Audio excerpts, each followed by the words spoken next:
This is the panel on selection of candidates reforming the primary system. My name is Bruce Cain, and I am the moderator. Apparently, according to the members of the panel, I am not the organizer. It's been alleged that my hands-off management style, very much a West Coast style, does not fit the East Coast sensibility of anal compulsiveness. So, at any rate, without getting into their toiletry habits, we will just get into the panel. What we've resolved, there were two kind of competing visions of how the panel would go. One would allow me the chance to ask questions, which would have the advantage of keeping a man in as he approaches his dotage awake, versus, on the other hand, letting people make presentations. And so we've decided to go that route. So we will be following the normal route. We will have some time cards so that people know approximately when they hit the 10-minute mark, and we're hoping that you end around 15 minutes, but we'll see how that works. And then I may ask a few questions, and then we'll open up to the panel as we've been doing. So let's start off then with our first speaker. We're going to go in reverse order of what it says on the program, and we'll start with Richard Pildes.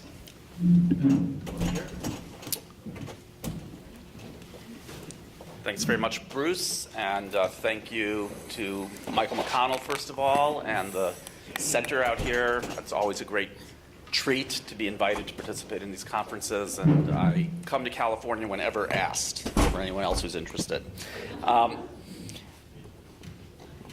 So for the last several years, I've been embarked on a sort of quixotic and countercultural quest that I think about 8 people in this room share, which is to try to, some of whom are on the panel, I should say, which is to try to provoke discussion of reconsideration of the presidential nomination process in the United States that's used by the 2 major parties.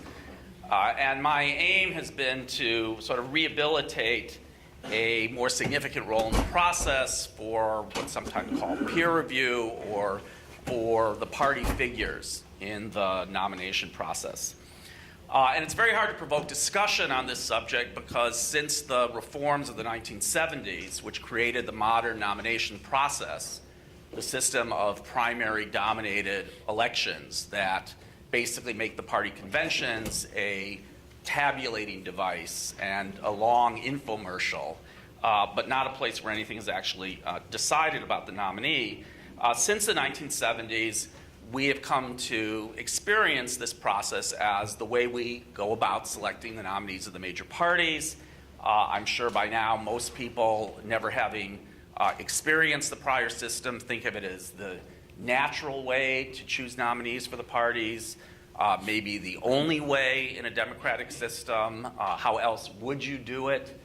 And so what I wanted to do to try to sort of undermine some of those notions is to provide both some comparative perspective, which came up earlier this morning, about how other systems go about the process of choosing nominees for party leader and therefore for chief executive, and also perhaps a little bit of historical perspective on how we actually got into the system that we, in fact, use. So let me start off by showing you a little bit of perspective on the different models, if you will, that other systems use for choosing party leaders. So the larger framework here for talking about these issues, this goes to Bill Galston's comment this morning, is that democratic institutional design obviously has very significant effects on things like the kinds of candidates who decide to run for office, the kinds of candidates who are more likely to be selected as nominees, and since that affects those who go into government, the kind of governance that we ultimately end up with. And the shift we made in the 1970s to this primary-dominated process was such a radical and dramatic shift in U.S. history with respect to the nomination process that I think we don't really appreciate how dramatic a change it constituted. So let me give you a little bit of comparative perspective on how a number of other democracies structure this process. So when we're looking at parliamentary systems, the key choice is the person who's going to become the party leader, because that is the candidate who is sort of the de facto party figurehead for eventual chief executive selection through the parliamentary process. And so the comparable thing to our nomination process is the nomination process, or the process of choosing party leaders. And there are a number of different models for how other major democracies do this. One is what I call the exclusively peer review model, which is essentially the legislative caucus, the members of the party in parliament, decide who will be the party leader. This was actually the way the US system worked in the early stages of our history. So after the Washington presidency, when we started moving into competitive presidential elections, or the prospect of that emerged, there had to be some mechanism for identifying who would be the representative candidates. There was no mechanism set out in the Constitution for any process like this. But as soon as political factions emerged within Congress, not really political parties in the modern sense, but the Federalists and the Republicans, they quickly realized that they needed to try to coalesce around a figure who would represent them in the election process if they wanted to maximize the prospects that that candidate would be chosen, that the election would not be too indecisive in the Electoral College, that it would end up getting thrown into the House. And so the legislative caucus emerged in the United States, in which the parties in Congress, or the proto-parties in Congress, identified, say, Jefferson as the standard bearer for the Republicans, endorsed that person, and that was the system that we used until the party nomination convention was invented in the late 1820s and 1830s.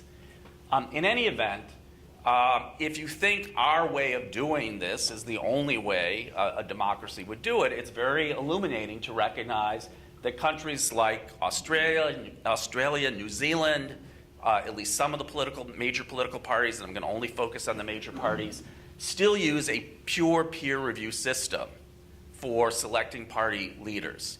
No primary, no participation beyond members in the parliament. In Germany, poor, unstable Germany, the party leaders are chosen at these national party conferences. And the delegates are a small subset of party figures who nominally choose at the party convention or the party conference. But in fact, most of the time, the parties get together, the leading figures get together in the party, they agree on a standard bearer party leader who then gets kind of coordinated at the party convention, or the party conference as it's called. South Africa, India use somewhat bigger groups of party members, but it's still a relatively small group. And these are what I call basically still exclusively peer review systems for choosing party leaders. There are also what I call mixed systems. In mixed systems, the party leaders still play a very significant role, or the party figures in parliament play a significant role, but there's a participatory element that's introduced as well, so we move beyond exclusively peer choice. So the UK is one example of a mixed system. The Conservative Party, the two parties do it slightly differently, but the Conservative Party has the members of parliament choose two potential party leaders. And then those two party leaders are submitted to the party membership, which is still a relatively small group, and the party membership chooses between two candidates who have been filtered by the Conservative Party members in the parliament. In the Labour Party, these processes have changed a fair amount lately for the Labour Party. But today, the Labour Party, you need to get an endorsement from 15% of the members of the Labour Party in Parliament to be able to run as a potential Labour Party leader. And then the candidates who cross that threshold are then submitted to a party electorate for the sort of ultimate choice. I'm not going to go into the details at the moment about how Jeremy Corbyn ended up in this role, but we can come back and talk about that if you want to know more. But the basic idea in mixed systems like this is that, that's the pointer, is that you have a mix of a role for the party figures in the government and for a more participatory or more expansive electorate. This is, by the way, beginning to answer some of the questions that Genevieve, I guess, asked this morning. How would you do it differently if you didn't do things the way we do in choosing party nominees? Ireland is, by the way, a very interesting mixed system, so I put a slide up about that to remind myself of the details, which is they use a weighted voting system to choose the party leader, at least in one of the two major parties. Members of parliament get 65% of the vote. Party members, the larger membership, gets 25% of the vote. Local councillors of the party get another 10% of the vote. And in many of these systems, by the way, as in the Irish system, you have to be a member of parliament to be nominated as party leader. And often you see these kinds of thresholds of support within the party and parliament as a requirement as well. There are other systems that I find neither really a peer review system nor a purely plebiscitary or populist kind of system. Canada and Israel, I think, are best understood in this way. So the party members are choosing the party leader, but it's a much smaller membership, because what it means to be a party member in these systems is a sort of much thicker sense of membership than it is in the United States, where we have a very thin sense of what it means to be a party member or what's required to be a party member. It just means checking a box on a voter registration form if you want to vote in the party's primary, if you're in a state with a closed primary or a semi-open primary. There are, in fact, some systems in Europe that do use more American-style, widespread primary elections, but they're very few. The first primary like this was used in Italy in 2005, so that shows you how much later it is than in our history that one country in Europe moves to a purely plebiscitary, kind of wide open, broadly participatory primary process for choosing party leaders. France, of course, has primary elections that are very significant. Those are the two dominant countries in Europe, at least, that have more of an American-style system. But even these countries that have a more expansive electorate still differ very much in the larger institutional framework within which the nomination process or the equivalent of it takes place.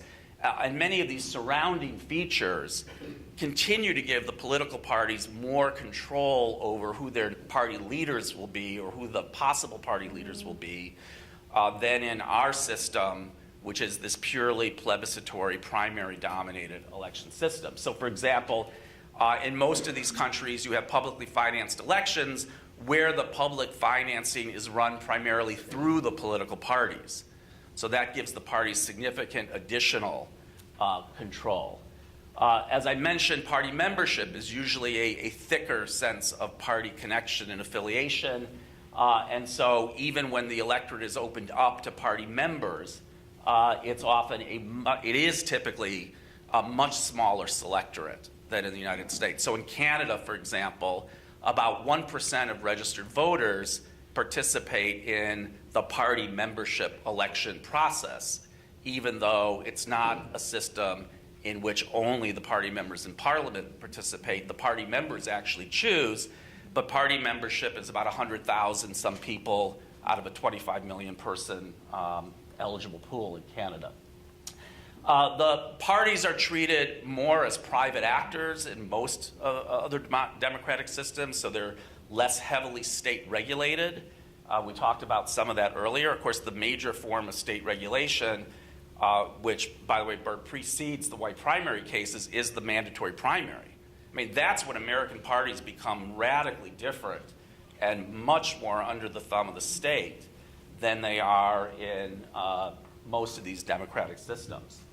The opposition party in many of these systems has a formal structure. There's an oppositional party leader in parliament who is sort of the focal point as the potential next sort of chief executive if that party comes into power. And we don't have anything comparable to that. The Speaker of the House, I think only one time in our history has the Speaker of the House become president. I think that was Polk.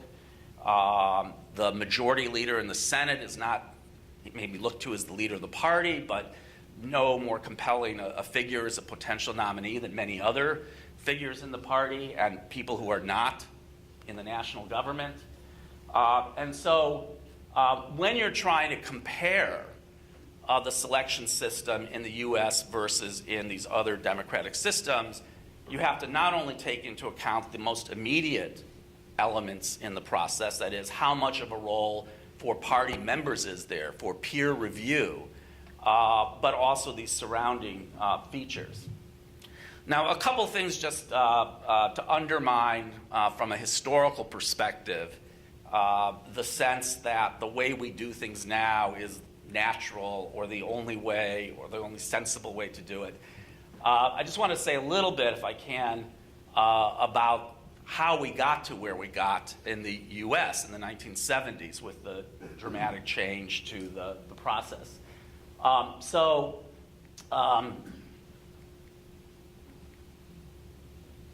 There was a brief period of time after the nominating convention was established in the late 1820s, 1830s, where we introduced an element of primary elections into our presidential selection process. This was in 1912 when Teddy Roosevelt was running to challenge the sitting president, who he had become alienated from. And this was also the progressive era where there was a big push for primary elections in general. And this expressed itself in the presidential nomination process, but only very briefly. So from 1912 to 1920, we got introduced into the selection system a role for primary elections. Roosevelt understood that in the traditional system, he had very little chance of beating an incumbent president of his own party, who controlled the party figures to a large extent. So Roosevelt pushed states to adopt primaries, which a number of states did. But what's amazing is that this moment died off. It's an example, there aren't very many, of an expanded participatory kind of democratic set of reforms in the US that we then moved back from. And after this brief window of time, primaries didn't expand and played only a very limited role in the system up until the 1970s. What we ended up with was what was called a mixed system, in which you could run in primary elections and try to prove your electability, but you could not get enough delegates just from primary elections in order to become the nominee. You had to continue to maintain enough support from the party figures represented at the convention, national, state, and local party figures, and so candidates had to decide how much to appeal to voters in primaries, how much to appeal to party figures. All of that was changed overnight in the post-1968 aftermath of the disastrous Democratic Party convention in Chicago with the McGovern-Fraser reforms, which virtually overnight, within 2 elections, led to a system in which overwhelmingly the delegates to the convention were chosen through primary elections. The party figures basically became more and more removed from the process. And if I had more time, I would tell you that that McGovern-Fraser Commission did not actually intend to bring about such a radical result, but we sort of stumbled into this system somewhat inadvertently. But it's a system we've had now for 50 years. It's very hard to destabilize it, but Elaine is going to try to do her best to continue on in this theme, I hope. I knew that was my cue. So, Okay, well, that actually, Rick and I did not coordinate on this, but that is a very, very good segue into what I wanted to talk about. First of all, what is not understood about the McGovern-Fraser reforms is that there was no one rule that said political parties should use primaries to elect delegates. Nor was there a rule that said elected officials and party leaders' role in the nomination should be downgraded or eliminated. There were no rules like that.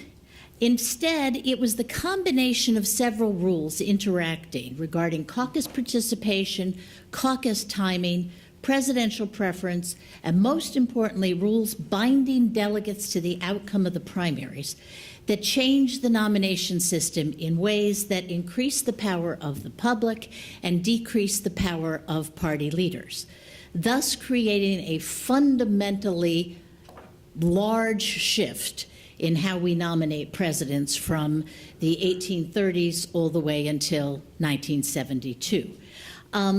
A little factoid that in that era prior to 1972, even the number of primaries is misleading, because in many of those primaries it was technically a primary, but in fact delegate candidates appeared on the ballot. Often, most often, the delegate candidates were not identified as to their presidential preference, which meant that you were still electing party notables to go to the convention. There was no binding, there was no reflection of perhaps what the presidential preference was. So a lot of these primaries prior to 68, they look like a primary, but they're actually not what we know today as binding primaries. Rick did a good job of covering the fact that this is a unique system in the world today, among world's democracies. And what I want to talk about today is why we should care about reinserting some element of peer review into the modern nomination process. And I want to start with a quote from a new book by Stephen Levitsky and Daniel Ziblatt called How Democracies Die. I'm sure many of you have heard of it. And it makes the point that democracies die when leaders in the political system abandon their gatekeeping role and allow authoritarian figures to take over. Quote, "The abdication of political responsibility by existing leaders often marks a nation's first step towards authoritarianism. In the name of greater participation and democracy, what we have done is allowed the presidential nomination system to be constructed in such a way that there is no place in the system where political leaders have a voice and no place where they have to accept responsibility." And so I'm going to advocate something that is extraordinarily unpopular, which is putting in a peer review system into the modern presidential system. What are the benefits? First of all, you get a candidate who is perhaps more able to operate in a system of divided power. Candidates in the old system had to be adept at the goal of negotiation and compromise. They had to be able to work with their peers because that was what the process was. The process was a system, a very intricate system of negotiation with other party leaders, okay? Not elites, as some of my friends in the Bernie camp persist on calling them, but other people who were duly elected leaders. And of course, that is what a president has to do. A president who can't negotiate with members of Congress, can't negotiate with governors, et cetera, may be a popular president, but he or she is not going to be a very effective president. So we have lost that, we have lost being able to pick people who can in fact operate in a system of divided power. Secondly, by abandoning all peer review, we have allowed candidates to promise unrealistic things. I think somebody yesterday just reviewed Obama. He was going to make, the waters were going to part. Trump, he's going to make America great again. Okay, we've got all these candidates who say basically things that are kind of ridiculous. Now, where has this gotten us? Well, it's gotten us to a public that is increasingly less trustworthy of government. What a surprise. Presidential candidates go out there and promise you the moon, and they don't deliver anything even close to the moon. And there's a rich vein of presidential scholarship criticizing modern presidents for promising much more than they can deliver and for being purely rhetorical in their approach to the office. I want to try with you a thought experiment as follows. So let's take Senator Kennedy in about 1959, 1960, as he's trying to put together the delegates to win the Democratic nomination. What was Senator Kennedy and his brother Bobby primarily doing? Well, they were crisscrossing the country. Were they talking to big audiences of primary voters? No. With one exception, which is Wisconsin, two exceptions, Wisconsin and West Virginia. Now, Kennedy enters the Wisconsin primary. Why? Because he has to find a place to illustrate to the other party leaders that being a Catholic will not keep him from winning the presidency. So he wins the Wisconsin primary. And guess what? The party leaders, being no dummies, look at the results, they look at the precinct returns, and they say, Jack, you didn't convince us. Why didn't you convince us? Because you won with an overwhelming vote in the Catholic precincts and Catholic counties, and you didn't win the Protestants. All right, Jack Kennedy has to then find another place. He has to find a Protestant place, and he goes to West Virginia. And in West Virginia, he actually beats Humphrey in the primary, and the party leaders say, oh, okay, maybe this guy can do it, even though he's a Catholic. So primaries back then were something you did only out of a strategic necessity. Most of the time, what you did is you engaged in a bargaining relationship or negotiation relationship with other party elites. So here's the thought experiment. Jack Kennedy, certainly in about 1959 or 1960, had one or more sit-downs with Governor Lawrence, who was the powerful Democratic governor of Pennsylvania back then. Lawrence controlled all the delegates in the Pennsylvania delegation. And so they were going to vote the way Lawrence told them to vote. Therefore, Jack Kennedy's conversations with Governor Lawrence were incredibly important and obviously, in the end, pretty effective. Imagine that we had that same system now, and Donald Trump has to sit down with the Republican equivalent of Governor Lawrence, and he says to him, I'm going to build a wall, and I'm going to make Mexico pay for it. Now, as people in politics and government know, that has always been a ridiculous assertion, the latter one, that Mexico was going to make, you were going to make Mexico pay for it. Governor Lawrence would say, what are you talking about, right, as so many people did. And that conversation, even if Trump was successful in getting the delegates, those are the kinds of conversations that mold presidential aspirations into something that is a more realistic and aspiration as opposed to something that is so out there that you in fact can't deliver, and guess what? The public is consistently unhappy with you. So there's a role, I assert, in peer review in the nomination system for getting people who are able to be better presidents. This is not about substance of the policies. And for that, I would just, again, do another thought experiment. Donald Trump ran on immigration, and you know, a lot of people fervently believed that we ought to do something about the borders. Well, he could have had a great big success if in January, right after his inauguration, he put forth a powerful, successful, clear-cut immigration executive order. He had the legal authority to do it, but he didn't ask anybody. He didn't talk to anybody in DHS, and in fact, he puts out an order that caused massive chaos, and then, of course, the courts also reviewed it. So again, I'm not talking about substance. I'm talking about how can we find people who will be successful at being president regardless of what they attempt to do. And that's one of the reasons I think we should have we should have an element of peer review. Now, we cannot get rid of primaries. Once you expand the electorate, there's now 2 generations who completely believe that the right to vote in primaries is in the Constitution of the United States. Okay, that's how firmly that is in the American psyche. But we do have some options, and these reform options are modest, okay? And I want to just give you some of the options.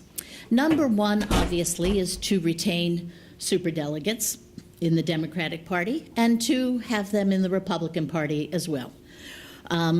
One variation on that theme would be to not let superdelegates vote on the first ballot, so that the first ballot at the convention is purely a reflection of the wishes in the primaries, but that the superdelegates got to vote for party business preceding the first ballot, and obviously if there's a second or third ballot. Second option is done in some states in the United States for state elections, is to require a pre-primary nominating convention. Massachusetts is one of the states that does this. You need to get 15% of the delegate vote at that convention in order to get a place on the primary ballot. If you fail, you're not on the ballot, although there is an option in the law for you to go collect signatures and get on the ballot. Most of the time, the people who don't reach that 15% are sort of brand new players in the system. Okay, and most of the people do not then go to seek the other way to get on the ballot. A pre-primary nominating convention makes some sense. It involves the people who used to be involved that Rich was talking about, but they don't have the last say. Okay, and the threshold is pretty low. 15% is pretty low. The final option is a pre-primary vote of confidence, kind of analogous to the ABA's review of judges. Okay, you could have that vote of confidence done by the 2 national committees. You could have it done by the congressional caucuses, or you could have it done by the Democratic governors or the Republican governors. You could, in fact, make that vote of confidence purely advisory. Okay, and obviously there would be people who left out of that would then use that to try to run in the primaries, and some of them might be quite successful. Okay, but it would be purely advisory. Or you could make it tough. You could say that failure to get a certain percentage of any of these groups would give the National Party chairman the authority to keep delegates from using the party label on primary ballots. The Supreme Court in LaRouche versus Fowler in 1999 said, yes, that's perfectly okay. The National Party chairman can say, no, you can't run as a Democrat. And in this case, it was Lyndon LaRouche. This wasn't terribly controversial.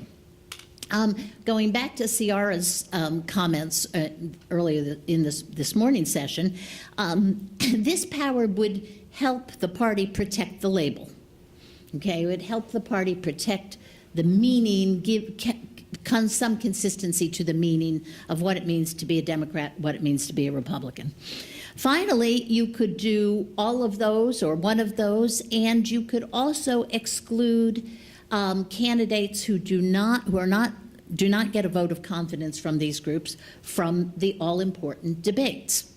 Now, all in all, I think the debates have been a terrific feature of the recent presidential primary process. The problem is, of course, that there are always people in the debates who are in the debates for reasons of getting a television show on CNN. Okay, or for reasons that don't really have much to do with the seriousness of being presidents of the United States. I think about the pizza entrepreneur, and I think about Senator Gravel, who, for reasons known only to him, came out of retirement in order to run for the Democratic nomination in 2008. And people were like, huh? Now, these don't change all of these do not solve all problems. And in fact, I think of them as somewhat analogous to the rules changes that Bill Galston spoke about yesterday. Okay, we're not going to change, we can't change the big underlying forces, but we can in fact help ourselves nominate presidents who are capable of at least promising things that they can then deliver. And the absence of those things is a major contributor to the lack of trust and the unhappiness in the electorate with the political system today. Finally, can change happen? Change in the modern nominating system happens only when there's disaster, okay? Only when a party crashes and burns. And so after the 1980 election, where Jimmy Carter carried only 6 states and the Democrats lost the Senate, the Republicans picked up 12 votes, Democrats said, let's have some congressional involvement in our convention, and they added superdelegates to their nomination process. You could imagine in the future a president causing their party to crash and burn, in which case, whenever that happens, you open the door for change in the modern nominating system. And perhaps we can, in fact, restore some modicum of peer review. Thank you. Okay, 2 years ago, some people in the room were here at Stanford for a conference on related themes, and at lunch Ben gave a presentation on the reforms in the Republican Party's nomination process and how the reforms were designed around 2 central problems: how to get a more conventional candidate out of the process and how to get lock-in around that candidate relatively early on. And there was a lunchtime game of guess on what date the candidate will be known and who it will be.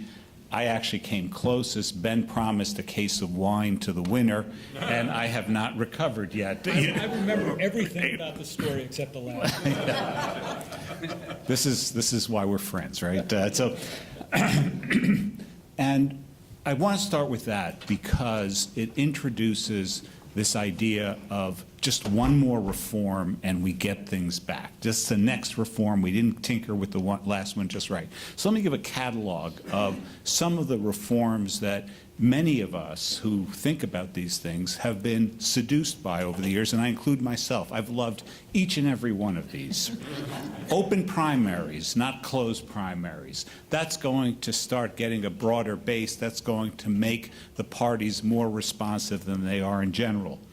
More participation, more democracy in the nominating process. That means that the citizenry will be more heavily invested. I loved Bill Galston's formulation yesterday that what that gave rise to was the tyranny of a minority of the majority. I think that captures exactly the Tocquevillian sentiment there. More funds into the party. Let's start relaxing the campaign contributions into the parties themselves as opposed to pushing it out. And we heard more of that today, and I believe in that fully, or I believed in that. I thought that was a great idea. Get rid of Colorado Republican 1 and 2, allow coordination, allow parties to start maintaining some discipline over the candidates. That will empower the parties again. More superdelegates, because that is more elite control, more peer review. Less superdelegates, because that's anti-democrat. I've loved them all, and at different times, I go both ways. And I think that most of us on this platform have actually moved back and forth across these dimensions also. And the reason I raise this is when you start having a catalog of reforms that are going to get you, almost get you there, almost get you there, and they keep failing, sometimes you got to step back and say, what is it that we're trying to restore, and what are the reasons that it is not taking hold? I mentioned yesterday that I've been thinking about the comprehensive roles that political parties have played in democracy. When Schatzsnyder talks about the modern conception of democracy being inevitably tied into the existence of political parties, he's not talking just simply about the fact that there is a political party, that we have a label to put on one candidate as opposed to another candidate. He's capturing the sense of the multiple roles that political parties played as American democracy developed, and in fact as democracy developed around the world. And that was first and foremost to overcome the collective action problem in the legislature. If you don't have somebody in charge, you have agenda setting problems, you have cycling problems, you have the inability to get something done. And some of the reforms we heard about yesterday were an attempt to overcome some of the cycling problems in the absence of a strong central party command. Parties historically have recruited candidates. They have moved people up in the hierarchy from the local level election to the next level to the next level, and they have been a mechanism of accountability for elected officials, because if they wanted to move up, the only way to do so was by integration into the party functions. The parties historically were the ways that campaigns were funded. It's only, we all talk about public funding in Europe.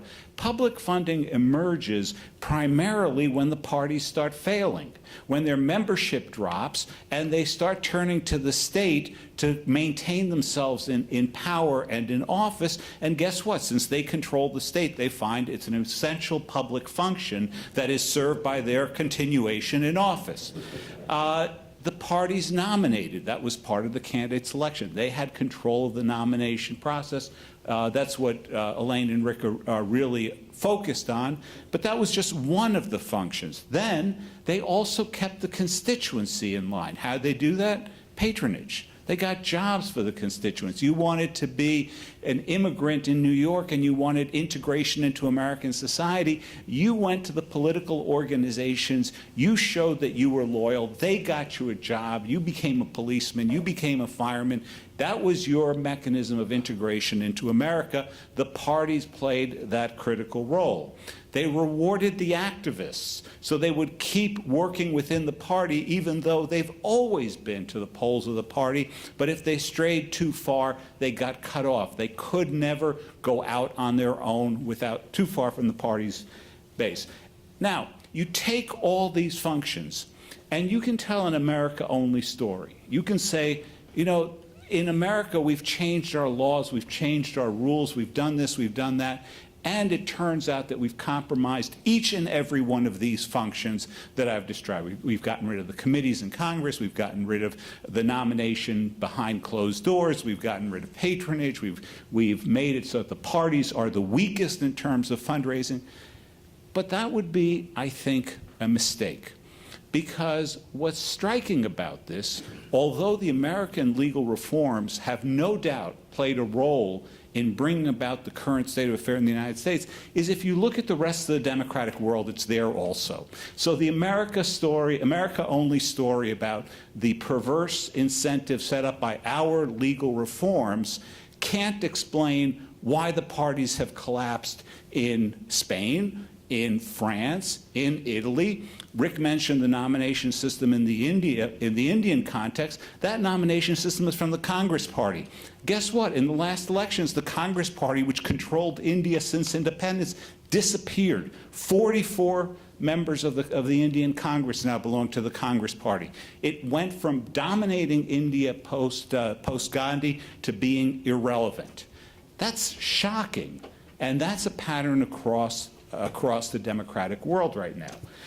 So that leaves one element that the parties play that I think we underestimate its significance, which is the parties were the mechanism of transmission of ideas, interests, and loyalty between mass institutions, non-state institutions in the society, and the political process. Every one of the parties that we associate with successful democracy in the United States and Western Europe always had some institutional affiliation to a broad section of the population independent of the state. So they were based in the trade unions, they were based in the churches, they were based in the small business associations, they were based in the chambers of commerce in the days when the chambers of commerce were a mass membership organization of small businesses, and that has dried up. In every democratic country around the world, what do you see? You see the trade unions are failing, except in the public sector, and that then becomes another spiral of the politicians supporting their base of one form or another. So the trade unions fail. Church attendance is down across almost the entire democratic world. The chambers of commerce have become the institutions of a couple of top donors and not of a mass base of small businesses.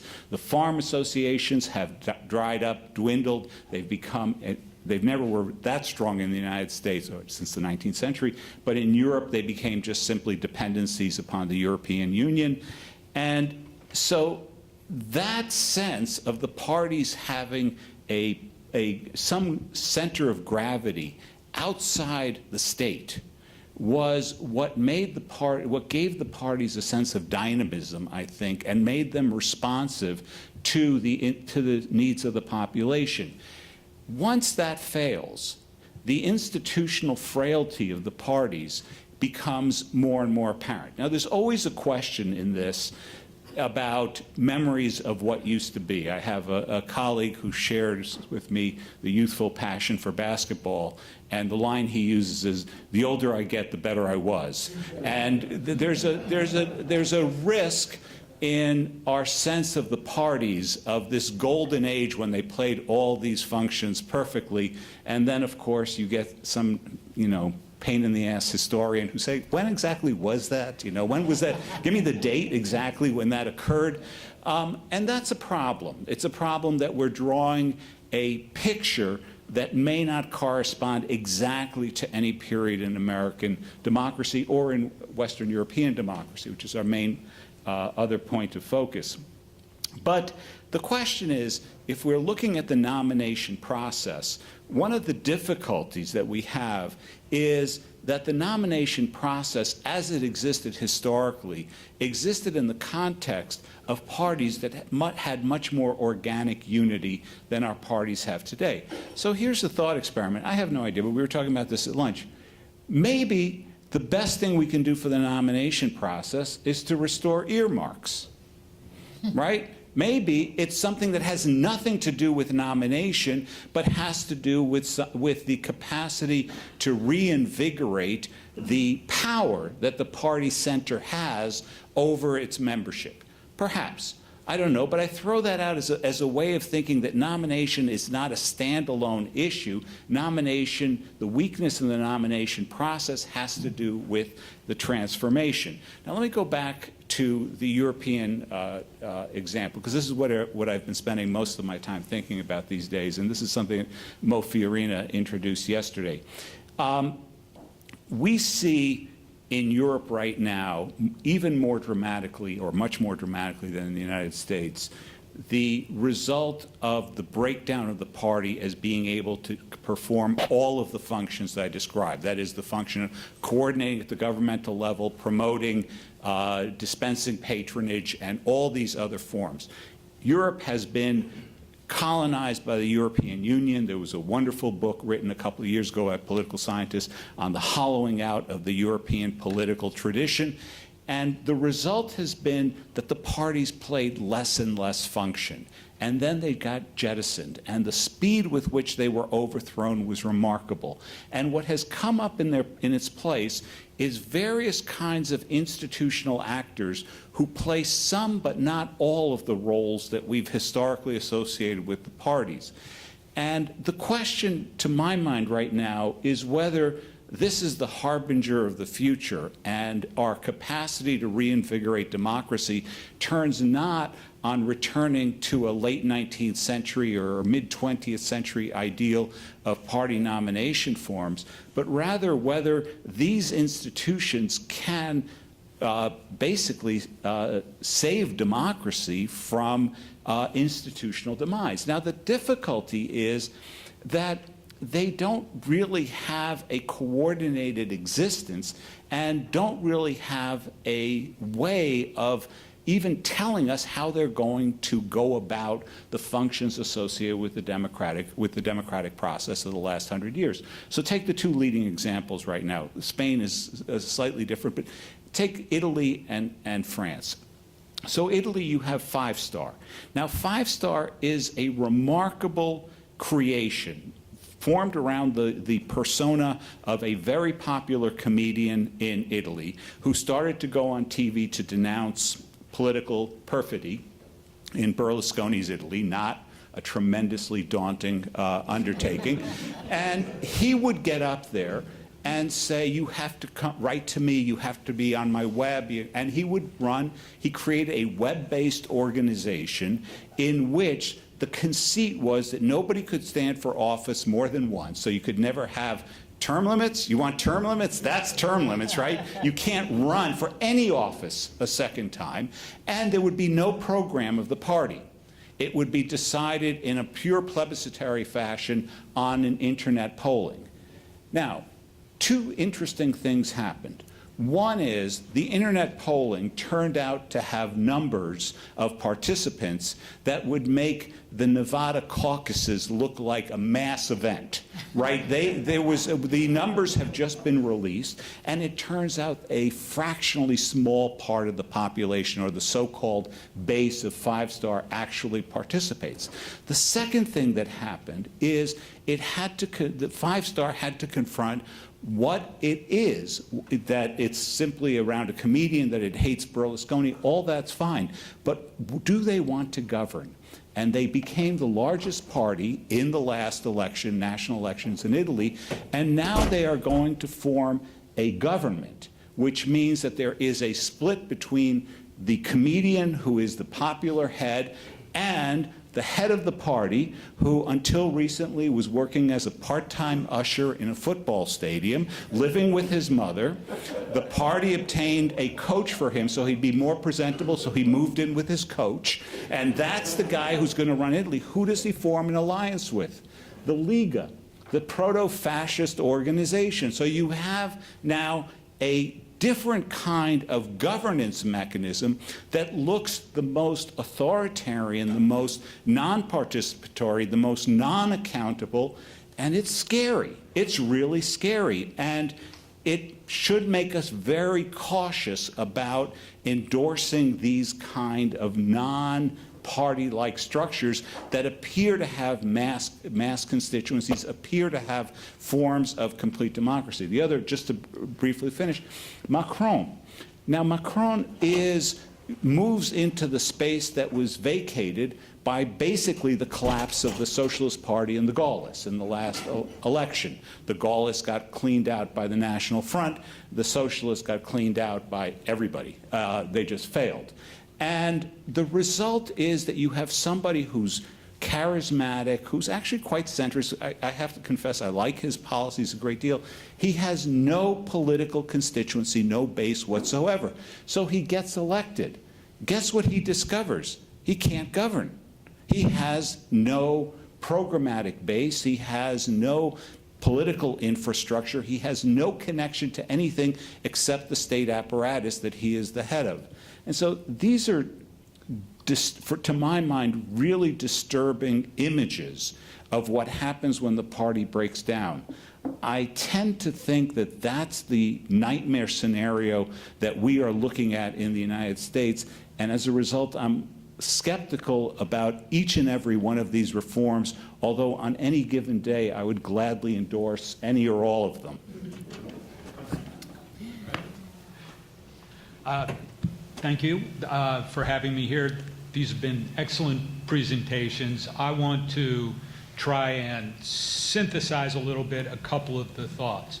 I want to talk about the nominating process specifically, recognize the frailties of the political parties today, and hopefully come up with some thoughts about how the nominating process can manage to help to reinvigorate the parties potentially. I think one of the reasons we're having these semi-existential thoughts about the nominating process and parties in general is the 2016 election and what they produced in presidential candidates. They were, as a matter of polling, the two least popular presidential candidates in history. And each party, through its own twists and turns in the nominating process, managed to nominate the only candidate that the other candidate could have beaten. So that is a system where if you're looking at the nuts and bolts of it, either from the DNC perspective or the RNC perspective, you kind of got to appreciate and try and roll with the punches a little bit.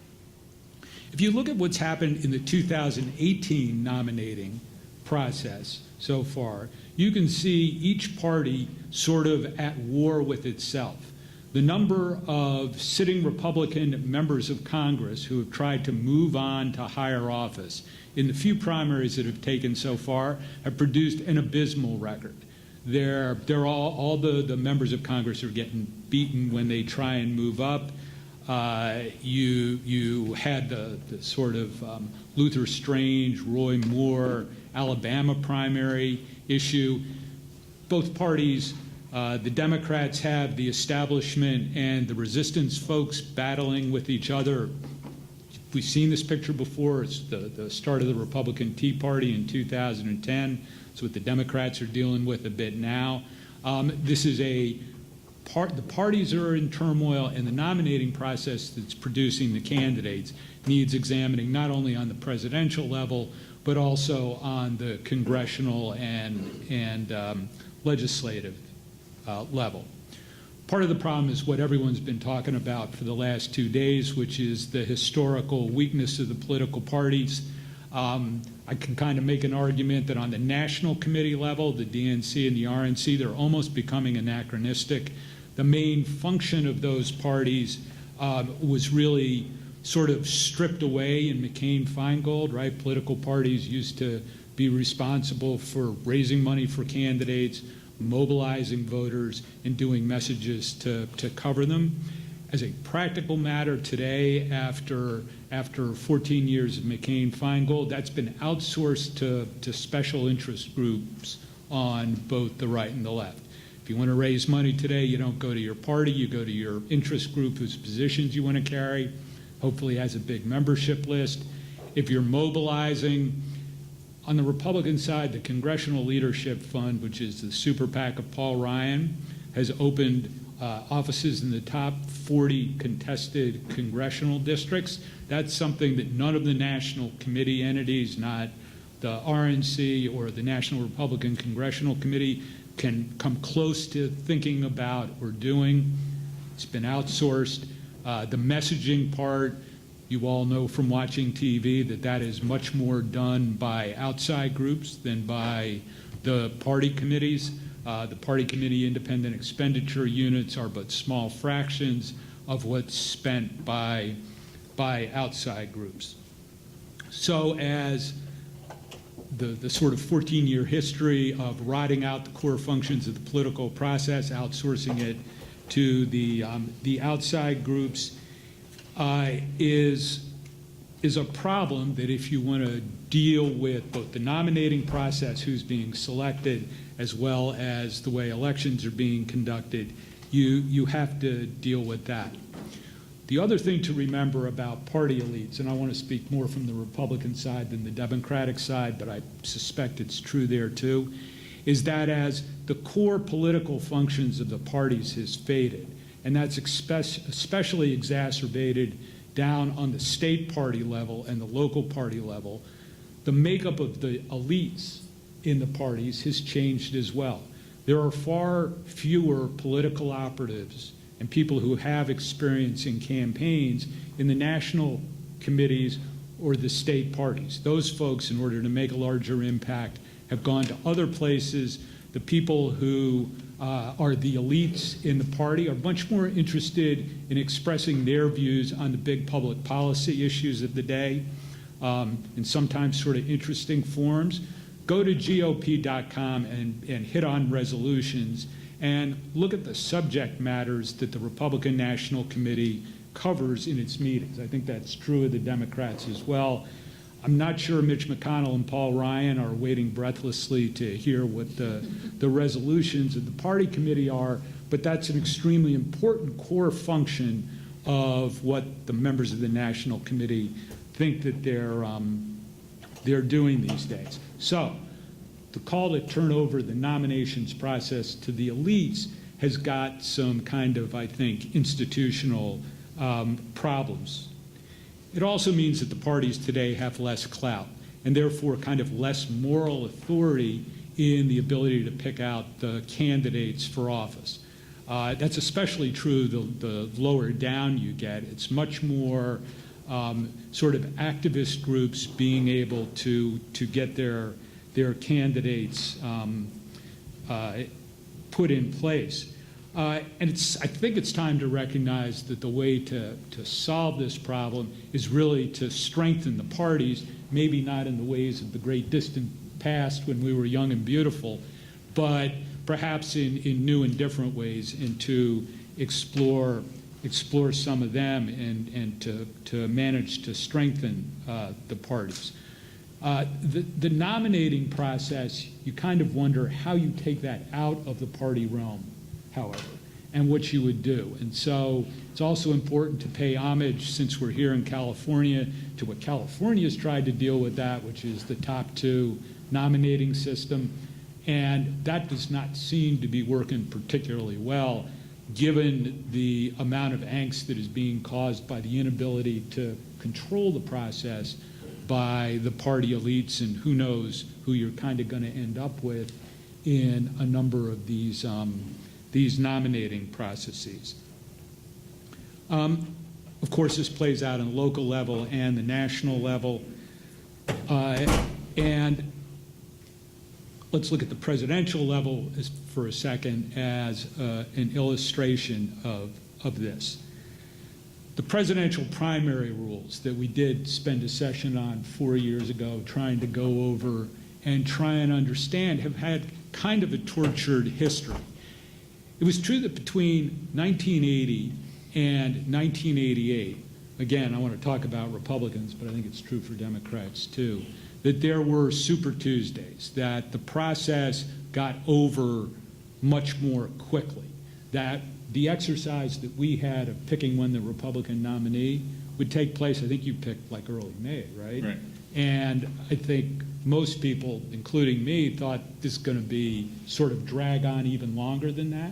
But it was all done in the context of John McCain had the nomination wrapped up by the middle of March and then got his clock cleaned in the election. So the Republican National Committee decided to maneuver the rules so that the process would be dragged on much longer.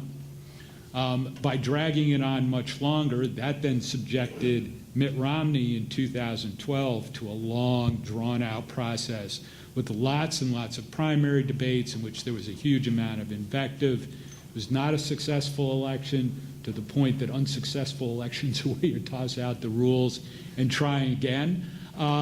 Came the 2016 process designed to basically protect the front runner, whoever the front runner was. That turned out to probably not be the way that the elites envisioned the primary turning out, but yet that's what the rules changes succeeded in doing. So you can take from that some things you can do about how you stage your primaries. It's a question of the national committees having a habit of fighting the past war. And Republicans are not going to have the problem in 2020, but this is fun for us to watch the Democrats going through the 2020 contortions. Remember that, first of all, Republicans do have winner-take-all primaries, and it may be one of the solutions. You, I believe, have no winner-take-all primaries. They're all proportional. Democrats have been graced for the last, 20, 30, 40 years with what amounted to two-person presidential primaries, so that even with proportional representation, there was an obvious winner going into the convention. Now the Democrats are refighting the 2016 battle by a multi-candidate field, proportional representation, and oh yeah, let's get rid of those 700 superdelegates that could actually make a difference as you went into a contested election. So, I kind of hope to be in the broadcast booth to watch the play-by-play of that convention, because I can't, honestly, and I really wonder if there's an explanation of how you managed to lasso a multi-candidate field into something other than really just a terrific TV mashup in 2020. So the packaging of the way you do primaries and delegate selection is important. Now, to go back to the Republicans for a second, because in a way, who's the Republican delegates is the product of the elites.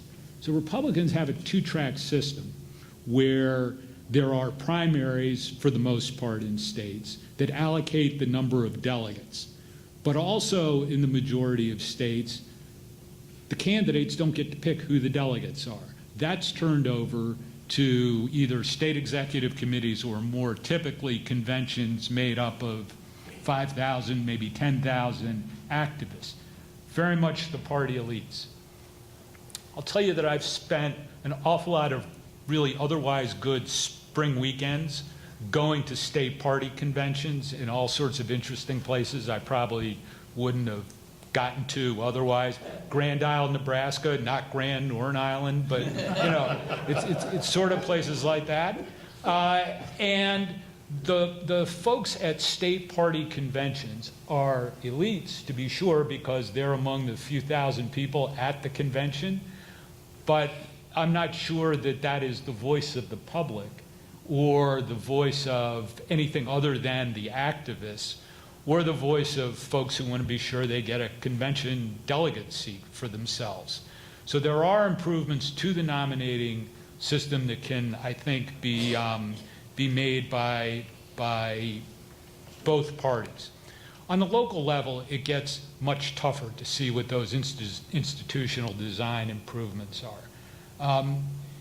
I don't think elites play as big a role other than potentially in the slating process, but I don't think the slating process is nearly as powerful as it once was, so that, excuse me, they are going to be sort of everybody in. The local party people just don't have the authority to be able to winnow and narrow that field much anymore. You can do things on the national level. It may be, and I know John Ryder and Jim Bopp are longtime members of the National Committee who have very certain views on this that'll be interesting to hear. But if you went back to winner-take-all primaries loaded up early, you would have less divisive primaries for a longer period of time. You would get people voting on it. It would not be the elites necessarily, but I'm not sure that you can make the argument that you won't get pretty good candidates in there.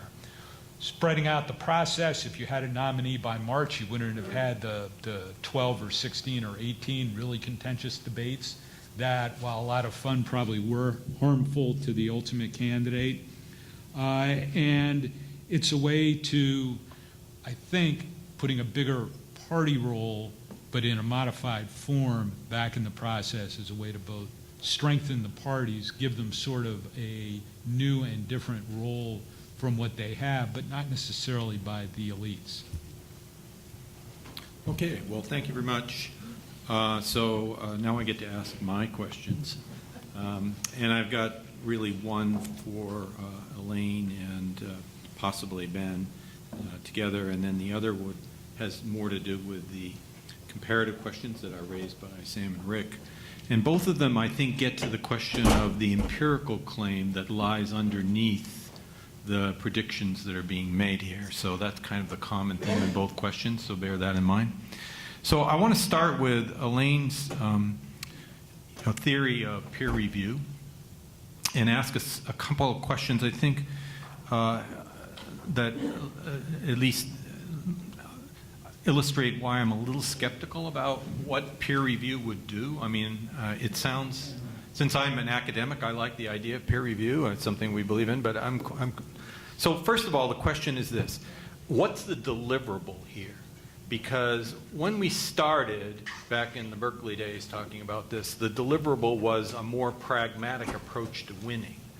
Now Elaine Kamarck has kind of moved the goalpost a bit, and now we're talking about actually delivering on promises and restoring on trust, which I know Elaine Kamarck knows is a much deeper problem that has to do with the structure of the government, polarization in the legislature, all the various things that we argue about, the constraints in governance. So I'm kind of curious as to why you think peer review would restore delivering on promises, and why, if people are trying to win, they wouldn't continue, and haven't they always made claims that they're not necessarily going to be able to deliver on, but just assume that you'll be able to explain it later on. Secondly, related to that is, don't we already have a peer review built into the system, and it's called the invisible primary? And don't peers actually participate in that through various kinds of PACs, leadership PACs, and party PACs? And don't we believe as political scientists that that invisible primary has become incredibly powerful? And so, why is a new form of peer review going to be any more effective than the current one in moderating whatever it is, again, the deliverable is here, okay? And then secondly, thirdly, didn't Hillary actually win with peer review? I mean, wasn't this weird reversal where the Republicans usually anoint people through a kind of a peer review system that was really built on successors? It was Dole's turn, it was Bush's turn, I don't know, it was kind of a succession ethos that they had in the Republican Party, and it was a kind of peer review process that brought it, and and did that process, in either the case of Clinton or really Bush, deliver a higher quality product? I mean, we surely can't put all of our reform on the fact that we don't like Donald Trump and that you can't design a whole system on one mistake. I mean, there are going to be mistakes that are going to happen no matter how perfect the system. So I just am curious about this underlying empirical claim that somehow it's going to have any deliverable that we can actually measure and say, oh yeah, we did that and the world is better as a result. So let's start with that one, and then I'll get to the empirical claim on the other two. Yeah.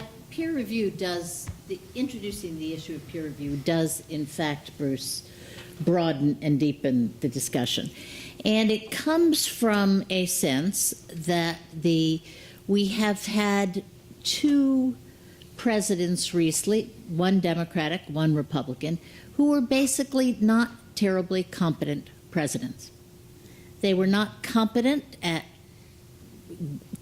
corralling their party. They were not competent at building bipartisan, support behind major legislation, which makes the major legislation, that Trump's tax cut is as vulnerable as Obama's Obamacare in terms of the lack of bipartisan backing, et cetera. And this comes from the fact that when we move to a purely plebiscitary system, the system rewards your ability to be on television, to make speeches, to excite crowds. That's fine. Presidents do need to do that. It does not, however, at any point in the system test your ability to actually operate in a system of divided power. And that's where I think we've seen particular weakness in the last two presidents. Neither one of these presidents, Obama or Trump, can move around Capitol Hill. It's really astonishing when you look back at it how bad they are at dealing with a co-equal branch of the government. They have also, both of them in their own different areas, have had almost adversarial relationships with the executive branch they are in charge of. Okay, so all I'm saying here, I'm looking at the what Neustadt used to call the professional reputation of the president. Okay, is the president able to do the job competently?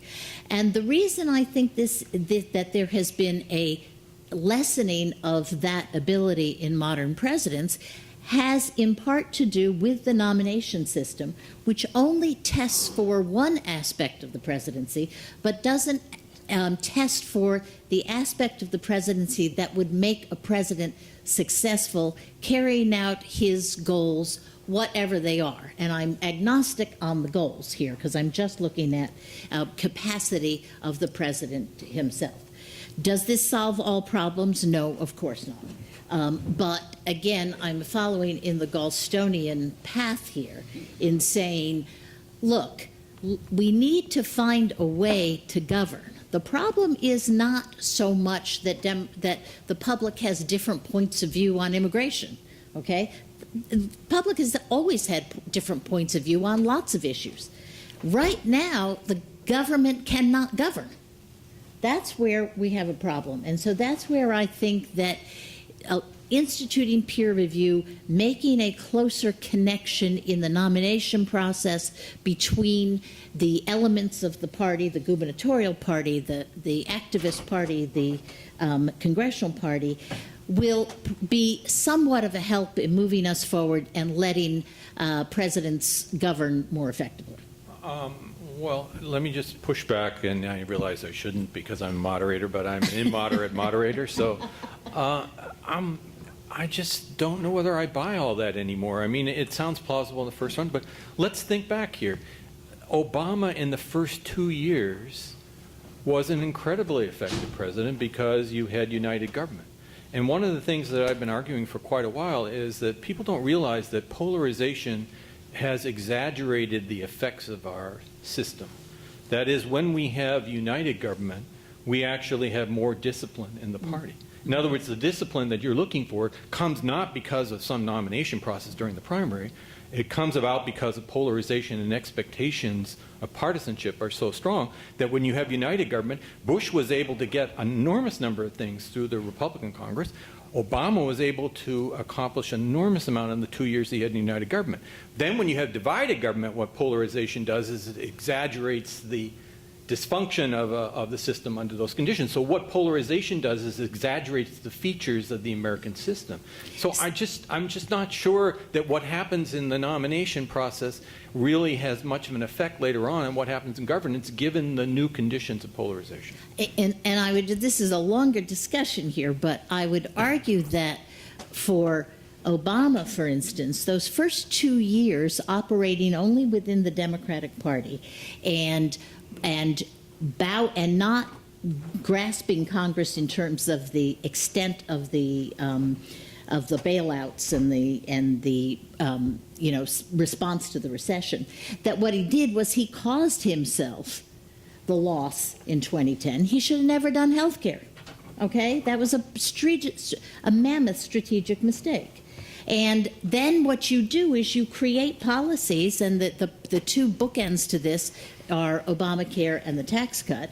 You create policies that are not sustainable policies, that are ready, standing ready for the next time it turns, right? The next time the government turns to get eviscerated. So Democrats are now out there running about how they're going to repeal the Trump tax cut. Okay, which they very well might do, just as Republicans were out there running on repealing Obamacare. This is not a way to govern, okay? And my argument is that just because they get things done when they have their party, that is not the way to build sustainable policy, and that we're picking presidents who don't really know how to build sustainable policy. If you, Bruce, can I add Sure. one thing? If you open the gaze internationally, you would question whether it's the nomination process here. I find myself these days more and more in agreement with Bruce, so I'm starting to To your Ouch. great shame. I Yeah, would to my say. great Yeah. shame. And dishonor. But what you see is that as the parties collapse and weaken internationally, the legislative branch collapses. And it gets harder and harder to get things through legislation because there's nobody home to make deals and to have a sense of historic reciprocity. And so the result is you get administrative action or things taken on an expedient basis. You can get 50 votes on if you use certain kinds of legislative maneuvers in the United States, but you see the same thing in Europe, that increasingly you get government by fiat, by administrative decree, rather than through legislation. I have to say I share Bruce's skepticism that we can point a lot of the fault for this to the nomination process. Okay, so let me pick on Rick and Sam, and then we'll open it You up. want- So actually, I buy the premise here that there's something bigger going on than in the United States. But I want to sort of play that out a little bit more because I'm not quite sure. Maybe I misunderstand what your deliverable is, so to speak, what you would think this all means in terms of real politics. But it seemed to me that, you know, what's the question that's being raised here is a functional, effective democracy, does it require political parties as they developed in the 20th and 19th century? Is it that a democracy has to have something called a political party that has some recognized legal position or some, you know, embedded position in the system? Because certainly we have examples, even in the United States, of functioning governments that don't have parties even. You know, like nonpartisan government is the most popular part of California government.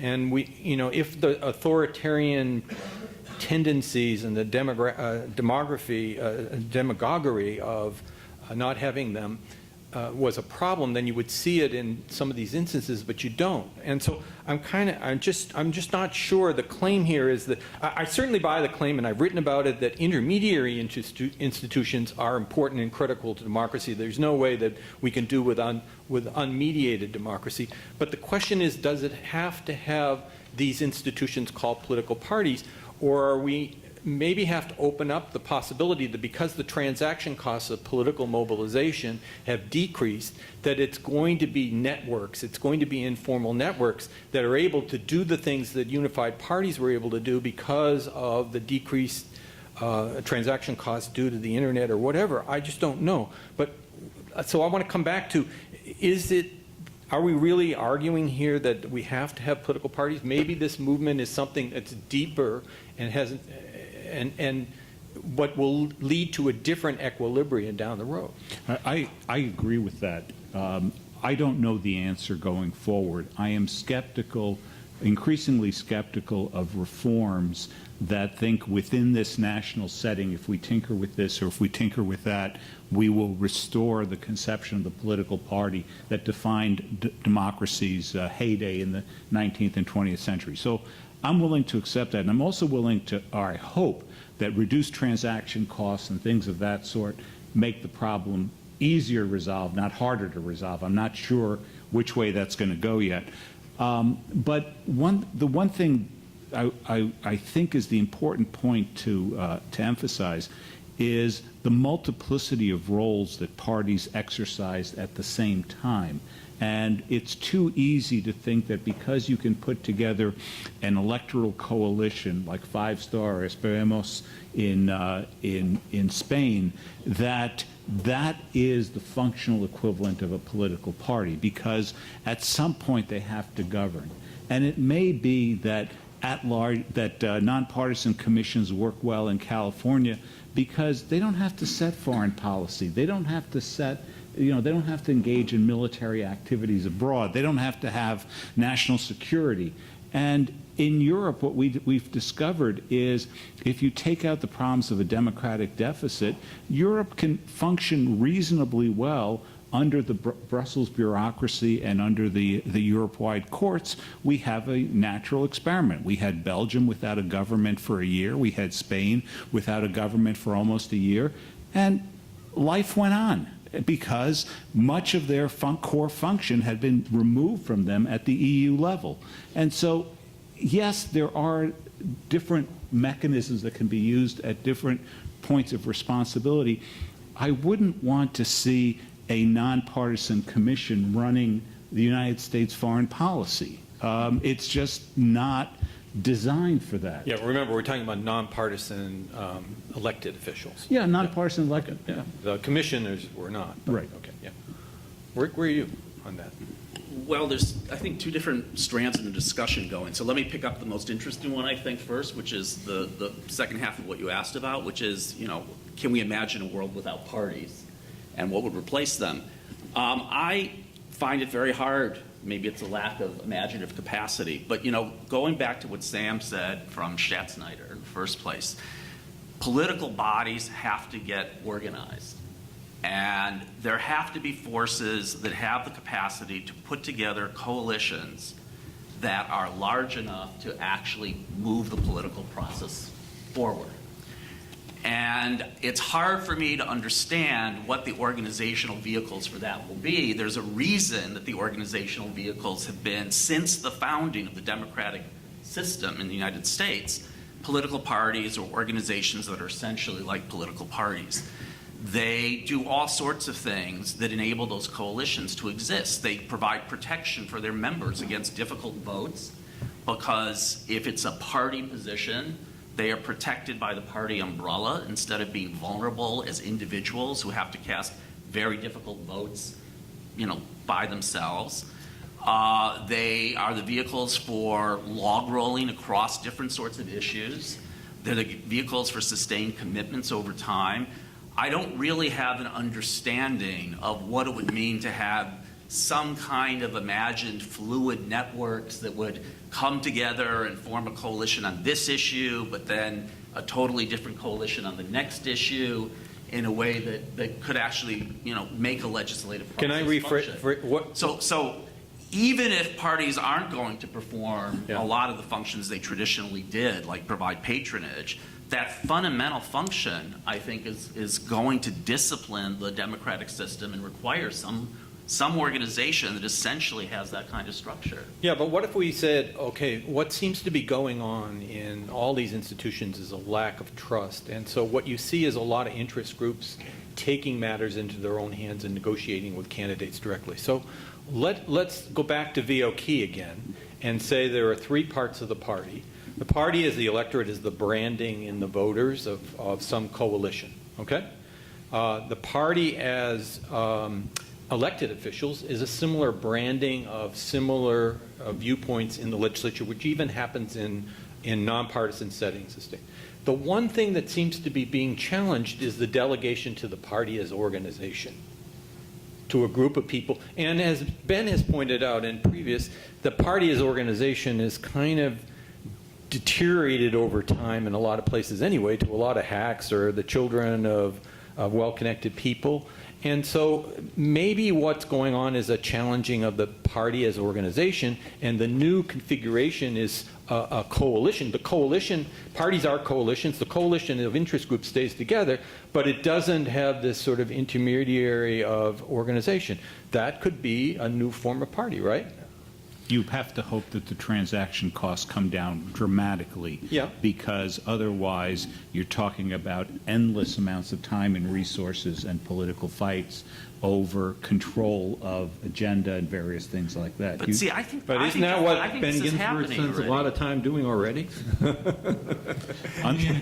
Unsuccessfully, yeah. I think more of this is happening. I don't. Were you about to say something, Ben? Well, in a subtle way, I think more of this is happening than we realize. And Ben's comment about Paul Ryan's super PAC kind of reminded me of this, which is what we're actually seeing is outsourcing to non-party organizations is taking a lot of different forms. Some of it is to groups that have distinct agendas from the parties, where they're insurgents within the parties. But we're also seeing the party leaders recreating the structures that the traditional political parties had through things like the Senate Majority Super PAC, which was created explicitly for the purpose of trying to forge a majority Democratic Senate. You have Paul Ryan or the leaders in the political parties raising money through super PACs in order to try to create a majority coalition that can govern in the House. They're doing it in this way because of campaign finance laws, as you know, that mean the parties can't really do this. But why aren't those ways that the party as organization is being reinvented by party leaders? And part of what they're doing, going back to the nomination process, is we're seeing in this cycle, they're getting these organizations more aggressive about intervening in primaries for the traditional role that the peer review process played of trying to tilt the system towards candidates who they think are committed basically to the party's philosophy and are likely to be electable. And they're intervening in a way the parties, the traditional parties, found very difficult to do in the primary process. So it may be that the parties are being reinvented, but in much more traditional forms than the way you kind of are suggesting. So I think they're being reinvented, but I'm not sure it's in the traditional forms. I mean, the governing problem with organization by each chamber's super PAC is that, first of all, the incentives for those super PACs are very much race by race, so it's far from a cohesive governing philosophy that's coming out of that. And number two, the super PACs can't really talk to the candidates by law, which is sort of a high transaction cost, I would think. And the Senate doesn't talk to the House, which doesn't talk to the White House in that super PAC world. So it's not going to get recreated in the way that the parties did in a Big Tent sense. If you're both right about this recreation, then there is a role for law in this, I think, and it goes back to something from the last panel, this traditional dispute about political parties or whether they're more like common carriers or more like rights-bearing entities. Once they're simply one among many organizational forms competing in the same domain, it's absolutely insane to have parties held to the state-like quality that they can't communicate with certain people. They have the most restrictive forms of campaign finance ability. They have all sorts of restrictions that the others do not have. And if you take the view that I happen to have, which is that I prefer the parties to governance by super PACs for the reason that Ben just said, then it speaks to a need for liberalization of what the party can do to get us out of this party monopoly common carrier mentality and into they are fighting for their lives as a political entity against various other political entities that right now we're privileging under our legal regime. Okay, let's go out, and Dee Dee is an expert on political parties, so let's let Dee Dee in. And thank you so much. Excellent panel. I agree with everyone, basically, who says that they can't imagine a world without parties. Even you need some intermediary organization that's more than a special interest group or a PAC to perform a lot of these functions that parties need to do, as Sam specified. I don't think we have a high likelihood of new parties a la France and Italy because our institutions simply don't allow them. Single-member district plurality elections mean we're sort of stuck with the two parties. So my question is, let's pretend that tomorrow we get everything we want from this conference. We have peer-reviewed primaries, and we have a totally centralized campaign financing system that everything goes through the party. Any amount of money can go to a party, and then the party can flow any amount of money outward. We think we'd have moderate, wonderful candidates, is sort of the impression I get. But would we really? Because right now the parties are undergoing a realignment, and they are very divided, both the Republican and the Democratic parties. So who would even be the Governor Lawrence of a closed Democratic party, or a closed Republican party?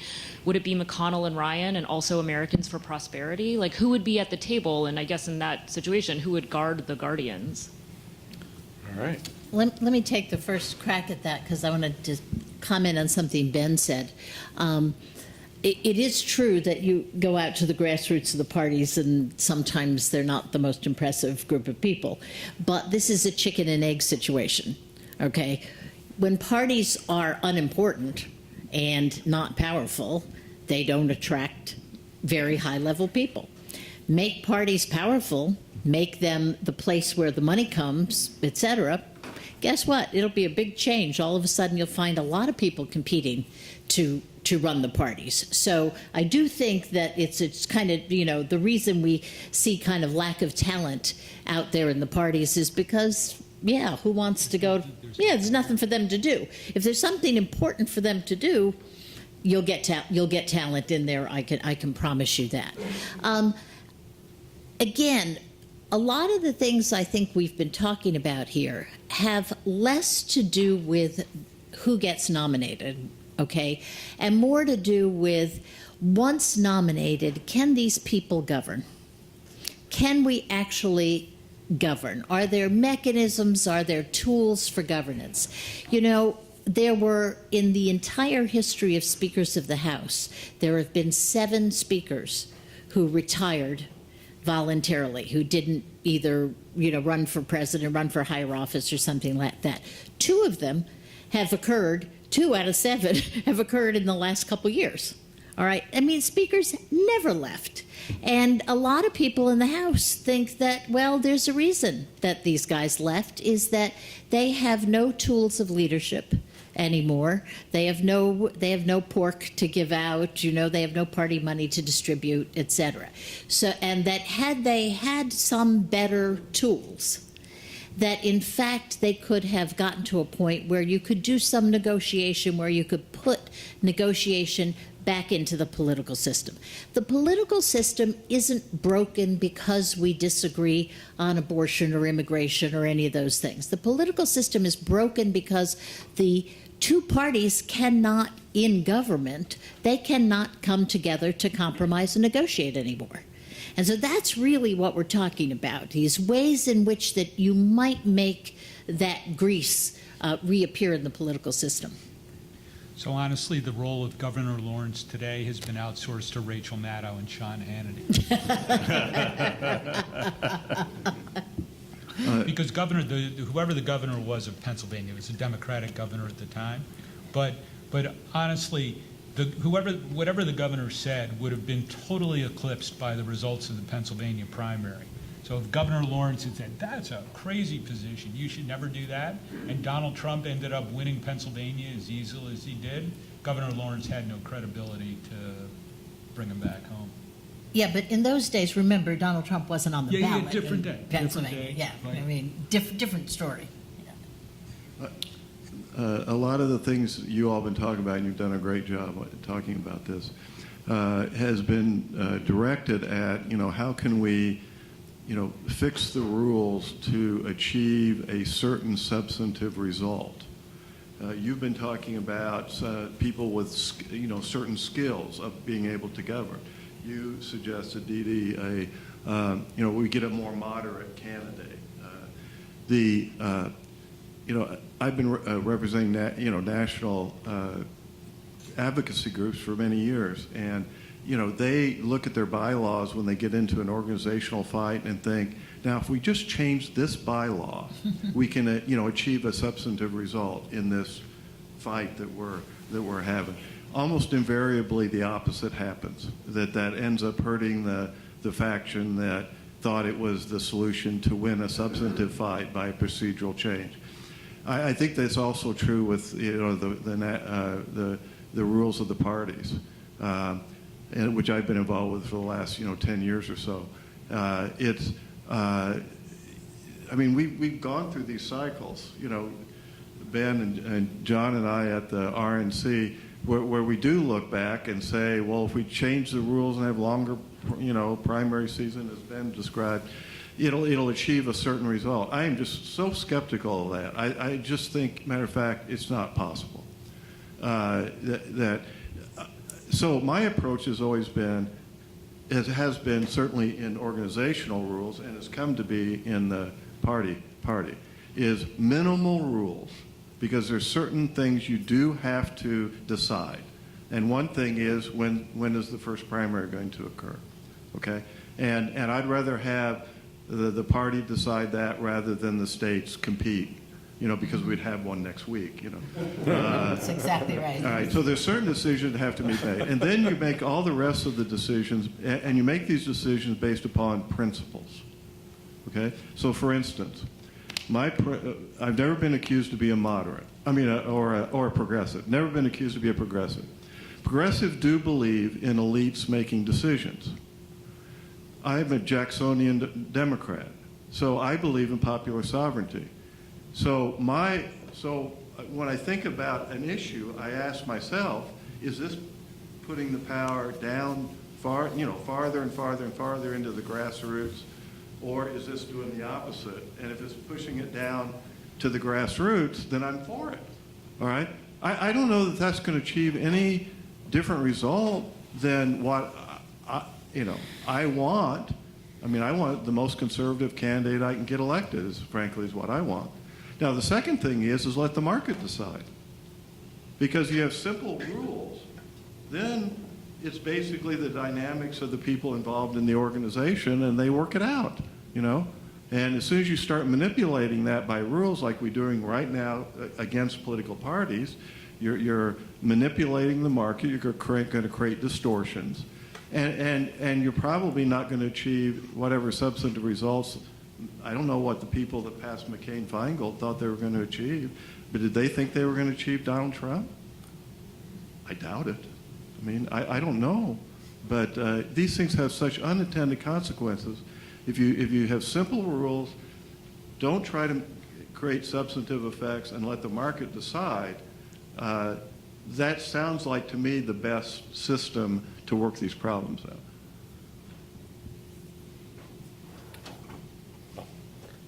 You've left them speechless.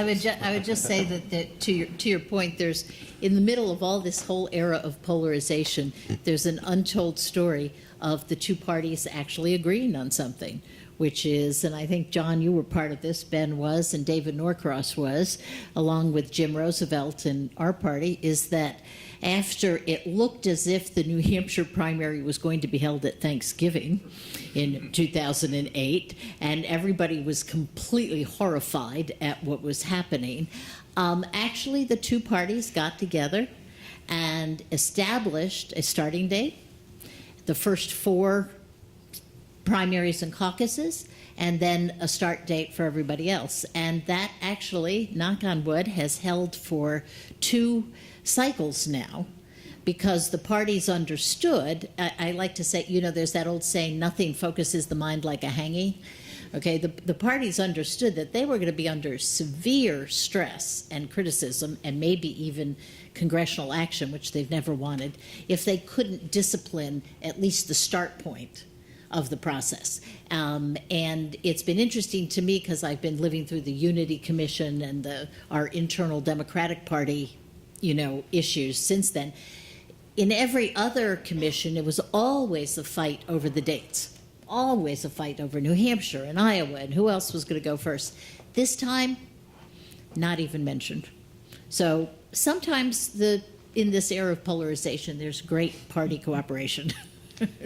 Probably an antitrust violation.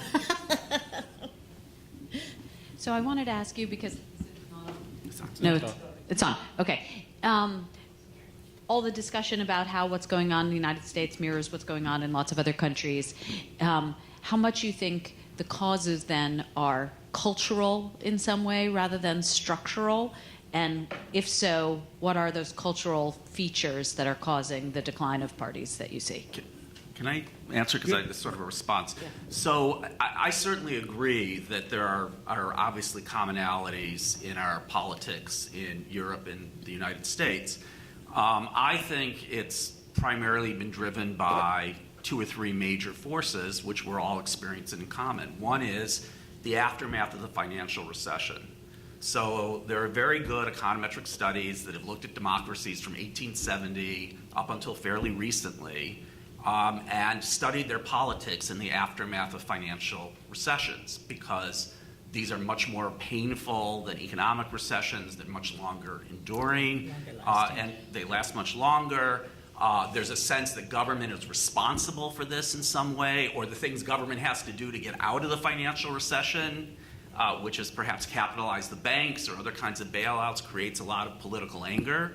And so it's been established through these kinds of studies that the rise of populism on both the left and the right, a little bit more on the right, is a characteristic aftermath 8, 10 years after these kinds of financial recessions. So you have that as one commonality that's very profound.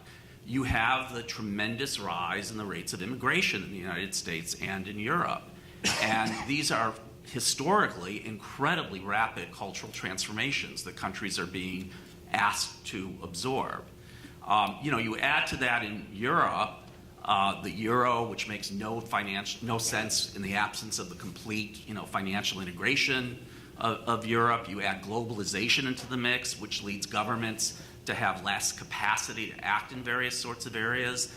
And so I think it's not surprising that you see a lot of the similar kinds of forces across these kinds of countries.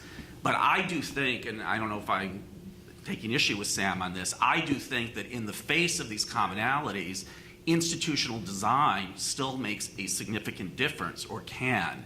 It can channel these forces along certain paths rather than others. It can make it easier for some of these forces to transmit themselves directly into the capacity to control government, or to require their endurance over a number of election cycles before they're able to capture government. I think, in a strange way, the United States, because we have a plebiscitary nomination process and a two-party system, is actually a country in which these forces can most immediately translate themselves into government.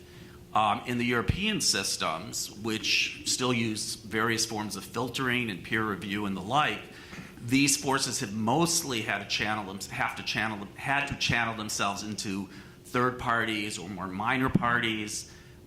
They have not been effective at getting control of government in a number of places. It's true that if you can do the heroic feats that Macron did, or in a way that the Five-Star Party did in Italy, and actually create a whole new party out of nothing and have that level of electoral success, you can circumvent some of these institutional design features.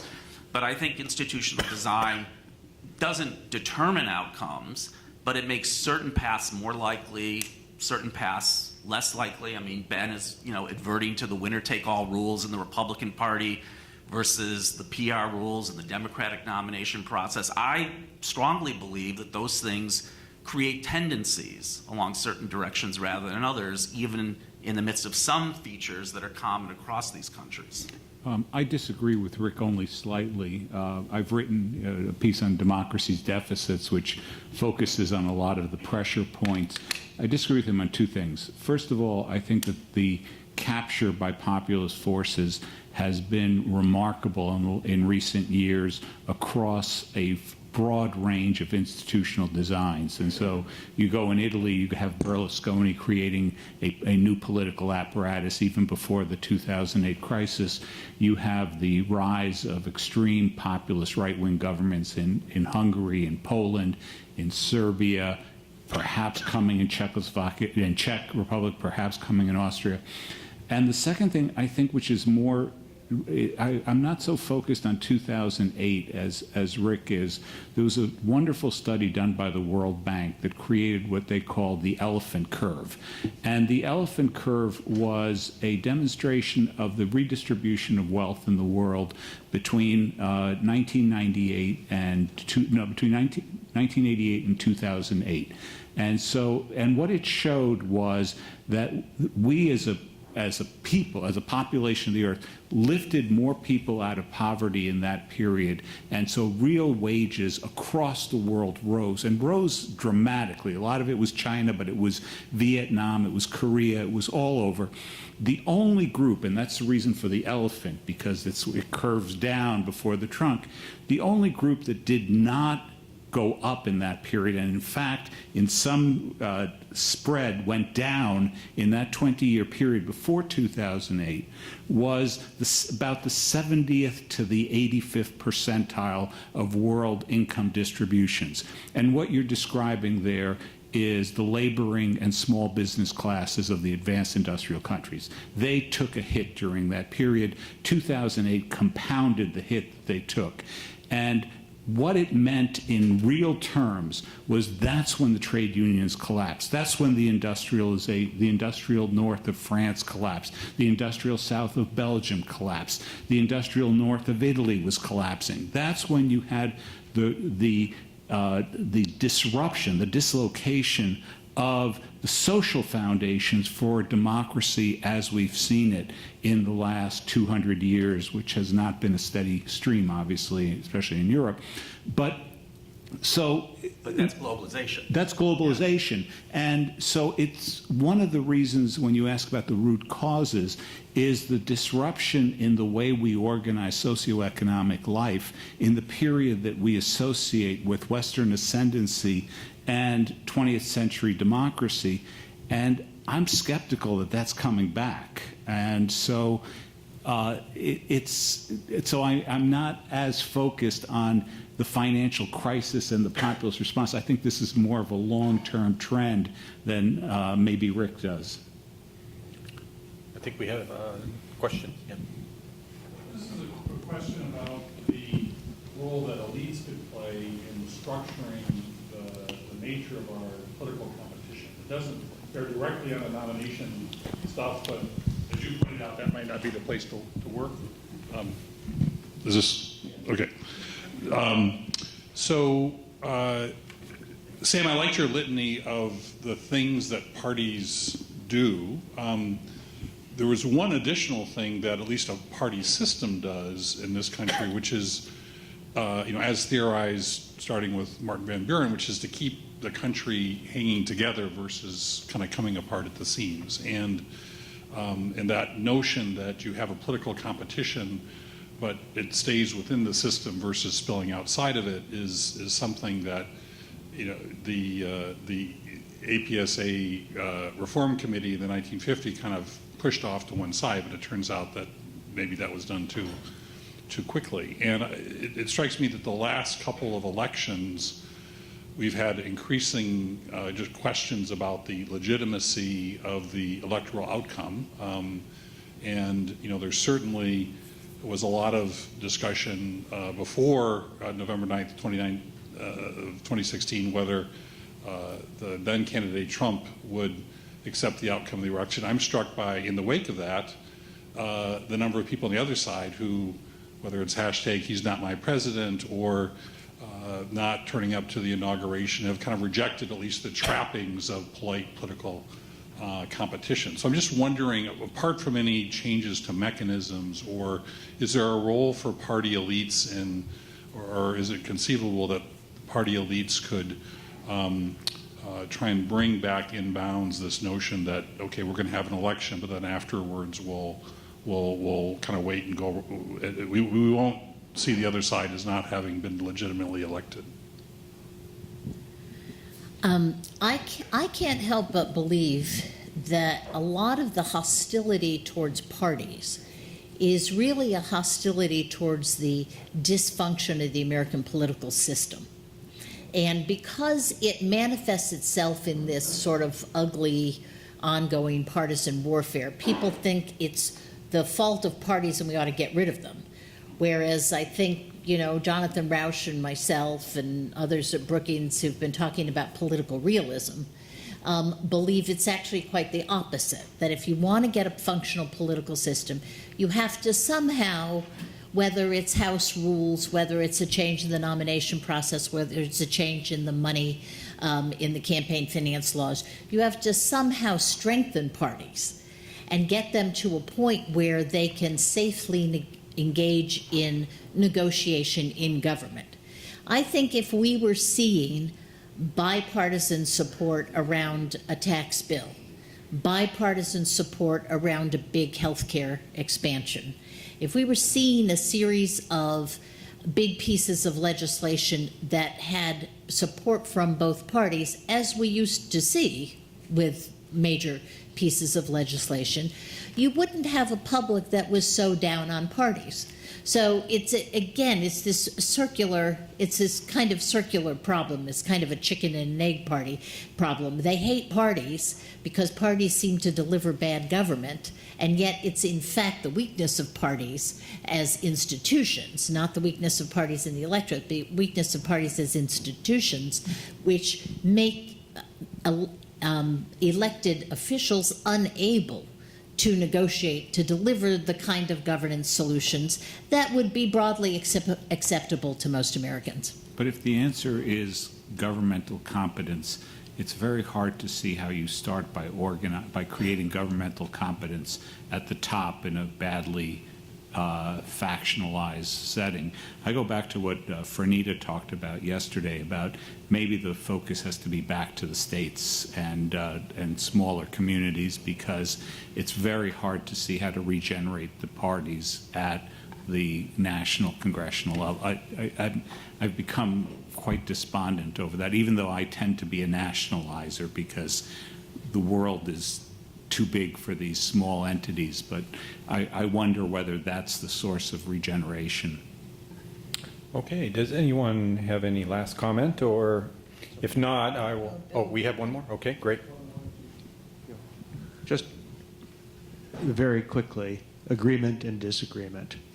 I think, not for the first time in the past 30 years that Elaine is onto something. And that is that, and I'd put it this way, that in a democratic system, and particularly in a democratic system like the United States, and here I agree with Jim Bopp that mistrust of concentrated power is part of our political DNA. Deference to elites is always performance-based.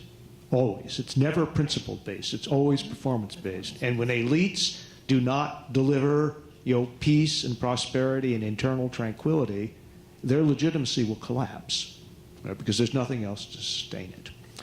Now a point of disagreement. I don't think the party's over, and I agree with Sam very much that there are pervasive trends throughout, the democratic West, but I don't think those trends are undermining political parties. I think the incapacity of traditional political parties to deal with a range of new issues, some of which Rick put on the table, is generating the rise of alternatives which, as they gain more public support, are now grappling with the necessities of governance. You can see this happening with the AfD in Germany, which is now thinking of itself not just as an oppositional voice, but a real political party, and it's beginning to ask itself, how can it institutionalize itself? How do you routinize the charisma? Go to Weber's second stage. Similarly, in Italy, I think it's really dramatic that in the negotiations between the Lega and the Five Star Movement, both of them have actually had to do the traditional work of putting platforms on the table and negotiating over the terms. And so I think the structural functional necessities are actually driving protest into a more traditional party mold, but parties that have very different orientations and platforms. So I don't think the party's over, but the parties are changing. Well, that is a note of optimism. I think we should end on a note of optimism, frankly. I want to point out that this is a very good panel, and therefore I think it's a vindication of the West Coast form of organization, okay? Of not overcoaching. So I want to... Despite the West Coast style, managed to overcome it. Okay, remember where you are. Okay, so let's give them a hand.